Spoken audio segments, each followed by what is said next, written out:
প্রতিবাদে আজকের এই বিক্ষোভ পরবর্তী মিছিল সহ সমবেত উপস্থিত সৌহিত জনতা, আল্লাহ রাসূল সাল্লাল্লাহু আলাইহি ওয়াসাল্লাম বলেছেন যে আল জিহাদু মাদিন ইলা ইয়াউমিল কিয়ামা, জিহাদের বিধান কিয়ামত পর্যন্ত বলবৎ থাকবে। আজকে পৃথিবীর আনাচে কানাচে মুসলমানরা নির্যাতিত, নিপীড়িত, নিষ্পেষিত হচ্ছে একমাত্র একটি কারণ, সেটা হলো আমরা জিহাদকে প্রত্যাখ্যান করেছি। পশ্চিমারা আমাদেরকে শিখিয়ে দিয়েছে জিহাদ মারি জঙ্গি, আমরা মুসলমান হয়ে বলি জিহাদ মারি জঙ্গি। আমরা জিহাদ থেকে দূরে সরে গেছি, যার কারণে মুসলমানদের উপর তাদের কর্তৃত্ব প্রতিষ্ঠা করতে সহজ হয়ে গেছে।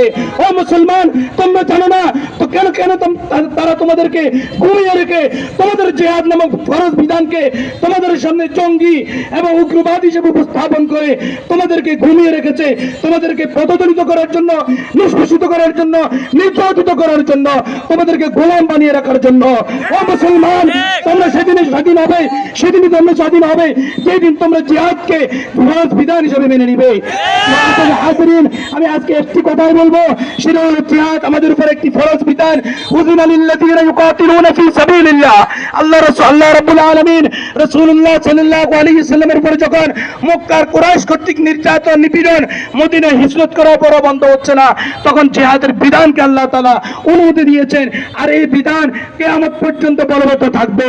আমরা জিহাদের জন্য জিহাদের স্পৃহা আমাদের ভিতরে জাগ্রত রাখতে পারবো তো ইনশাআল্লাহ? যদি আমাদের ভিতরে জিহাদের স্পৃহা যদি লালন করতে পারি, তাহলে কোনো পৃথিবীর কোনো পরাশক্তি আমাদেরকে পরাজয় করতে পারবে না, পরাজিত করতে পারবে না। আর আমি মনসুর মাওলা সাহেবের সাথে একমত পোষণ করতেছি।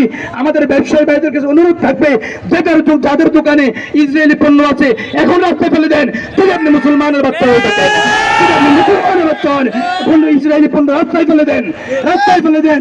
আল্লাহ তাআলা আপনার ব্যবসার মধ্যে বরকত দিবে। আপনি এই ব্যবসা করে, আপনার ইসরায়েলি পণ্য বিক্রি করে আপনি আপনার মুসলমান ভাইকে হত্যা করার জন্য সহযোগিতা করতেছেন।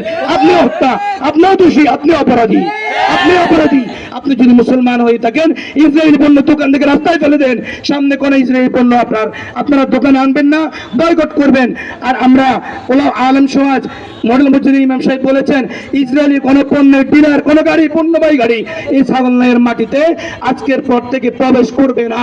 যদি প্রবেশ করে তাহলে আমরা একমত, আমরা সুযোগ দিব, তবে কি করবো না, ছেড়ে দিব না। নাসরুম মিনাল্লাহ ওয়া ফাতহুন করিব। আল্লাহ রাসূল সাল্লাল্লাহু আলাইহি ওয়াসাল্লামের হাতে সাহাবায়ে কেরাম বায়াত গ্রহণ করেছিলেন। আমি সে একটা বলে শেষ করতেছি, নাহনুল্লাযীনা বায়াউ মুহাম্মাদা আলাল জিহাদি মা বাকিনা আবাদা। শরীরে এক বিন্দু রক্ত থাকা পর্যন্ত আমরা জিহাদের উপর অটল থাকবো, অবিচল থাকবো তো ইনশাআল্লাহ। নাসরুম মিনাল্লাহ ওয়া ফাতহুন করিব।